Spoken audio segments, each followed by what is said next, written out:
Oke guys, balik lagi di channel Trader Olium. Kali ini kita akan membahas suatu materi yang berjudul Commodity Channel Index. Nah, ini merupakan salah satu indikator juga yang digunakan para trader untuk melakukan trading di market. Untuk lebih jelasnya, kita akan bahas secara detail di materi selanjutnya di next slide. Jadi ini video part pertamanya, jadi ada part keduanya itu praktik menggunakan indikator ini. Oke, kita langsung ke pengertian. Apa sih yang dimaksud dengan CCI? Nah, CCI sendiri itu atau Commodity Channel Index adalah indikator teknis yang digunakan dalam analisis teknikal untuk mengidentifikasi tren pasar atau kondisi overbought atau jenuh jenuh beli ya, dan oversold atau jenuh jual. Nah, indikator ini dia dikembangkan oleh Donald Lambert pada tahun 1960. Meskipun namanya mengandung kata komoditi, CCI dapat digunakan pada berbagai jenis pasar, saham, forex, dan lainnya. Kita lanjut ke cara kerja CCI itu sendiri.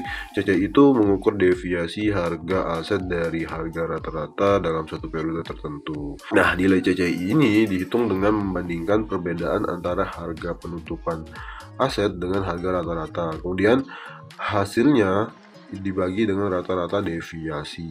Oke, lanjut ya. Nah, untuk rumusnya sendiri, nah kalau kita jabarkan dengan rumus, CCI itu sebenarnya seperti ini rumusnya. Dimana untuk P merupakan harga tipikal atau biasanya harga rata-rata dari high, low, dan close. Nah, SMA ini merupakan simple moving average, rata-rata pergerakan sederhana dari harga tipikal selama periode tertentu. Nah, kemudian MD. Nah, MD ini merupakan mean deviation, deviasi rata-rata dari harga tipikal. Terus 0,015 itu konsentrat yang disarankan oleh Lambert untuk menormalkan nilai CCI-nya itu sendiri. Nah, ini merupakan asal-usul dari indikator CCI, atau ini merupakan perhitungan dari CCI, karena pada zaman dahulu kan tidak seperti sekarang, sudah sangat berkembang teknologi dan dunia ya.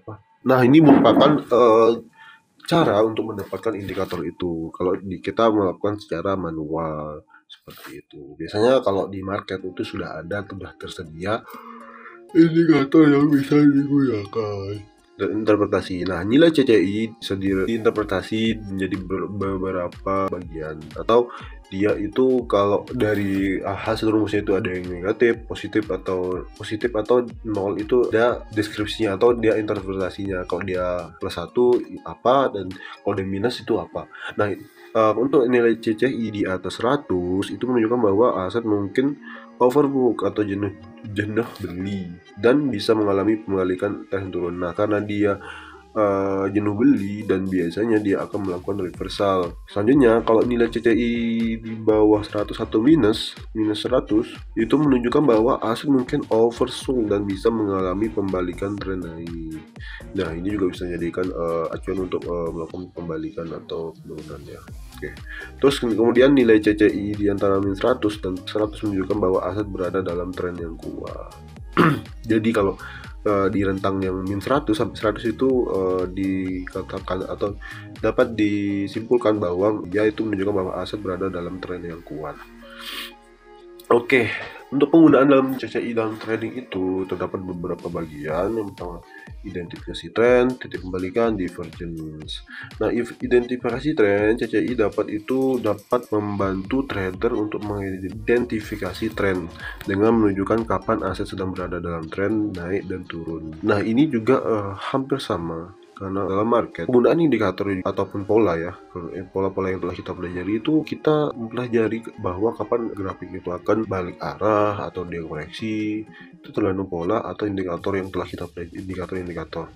Nah, CCI ini juga sebagai indikator yang menentukan pemantulan di entah itu area resisten maupun area support. Nah, tren CCI ini juga hampir sama dengan indikator-indikator lainnya ya. Kayak kemarin kita pelajari apa ya? RSI. Nah, RSI itu juga ada divergence kan. Nah, ini kalau CCI ini ada 3 juga. Yang kedua itu tadi titik pembalikan. CCI sering digunakan untuk mendeteksi titik pembalikan harga. Nah, ini kan reversal, terutama saat indikator mencapai level ekstrem seperti di atas 100 atau di bawah minus 100.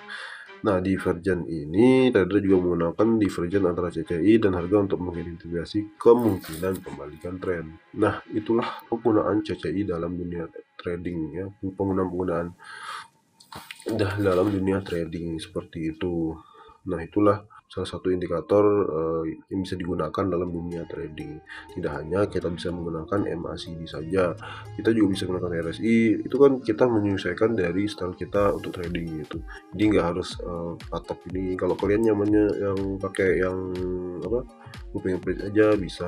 Kalian nyaman pakai misal masih pakai support and resistance ya begitu. Nah, karena kalau terlalu banyak teknik itu kita jadi bingung. Baiknya kita menentukan kita menentukan teknik trading yang tepat buat kita. Nah, kadang setiap orang tuh beda-beda kan. Nah, beda-beda itu dia menemukan berdasarkan pengalaman atau trial and error. Nah, kalian juga bisa melakukan trial and error hingga kalian bisa menemukan style trading yang nyaman atau cocok gitu.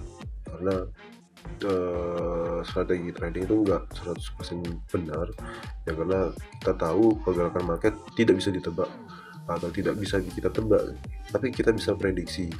Nah, prediksi ini kita pun menggunakan berbagai alat, yaitu indikator atau pola candle dan lain-lain. Nah, itulah pentingnya kita menemukan strategi trading kita atau indikator yang menjadi andalan kita. Setiap indikator juga mempunyai kelemahan dia sendiri. Nah, gimana terus kalian